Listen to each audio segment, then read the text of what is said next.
ఆయనతో స్నేహం చేయలేము, ఎందుకంటే ఆయన స్నేహితులు లేరు, ఉండరు, రారు. స్నేహితుడిని కూడా ఆయన చేసుకోరు, ఆయన చేసుకోడు, ఆయన బాగా ఒంటరి మనిషి, ఆయనకి ఒంటరిగా ఉంటాడు ఆయన.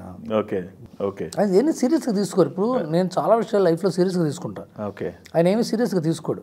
సీరియస్గా తీసుకొని వాడి దగ్గరికి వెళ్ళి మన సీరియస్నెస్ గురించి చెప్తే ఆయనకి అది చాలా ఫన్గా ఉంటుంది.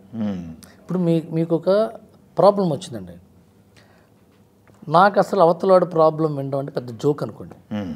మీరు నా దగ్గరకు వచ్చి ప్రాబ్లం చెప్పినప్పుడు నవ్వితే మీరు బాధపడతారు లేదా? బాగా ఏంటి ఏమన్నా నా లైఫ్లో ఇంత ఇంపార్టెంట్ విషయం చేసి బాధ నవ్వుతాడేంటి నా అనిపిస్తుంది. అప్పుడు మనం ఏం చేస్తామంటే ఈయన ఎప్పుడైనా ఇంపార్టెంట్ మ్యాటర్ చెప్పినప్పుడు నవ్వుదాం అని ఎదురు చూస్తాం.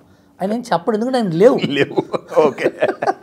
అందువల్ల ఈయనతో మనం మన జీవిత సమస్య గురించి, మన టెన్షన్ల గురించి, మన కష్టాల గురించి, మన ప్రాబ్లమ్స్ గురించి డిస్కస్ చేయకూడదు, దీన్ని అల్లరల్లరి చేసి కామెడీ చేసేస్తాడు అని నేను అసలు సీరియస్ విషయాలు మాట్లాడను. తెలుగు పాలిటిక్స్ అసలు మాట్లాడను. ఎందుకు మాట్లాడినంటే ఆయన ఎప్పుడు ఏ పార్టీ గురించి మాట్లాడతాడో, ఎప్పుడు ఏ హీరోని ఏమంటాడో తెలియదు మనకి. ఆ క్షణానికి ఆ ఫ్లిక్కర్ అలా కొడితే అలా అంటాడు ఆయన. అదే సరదా. సీరియస్ అనుకోండి, how can you do this sir అనగలం, నవ్వేస్తే అనలేం కదా.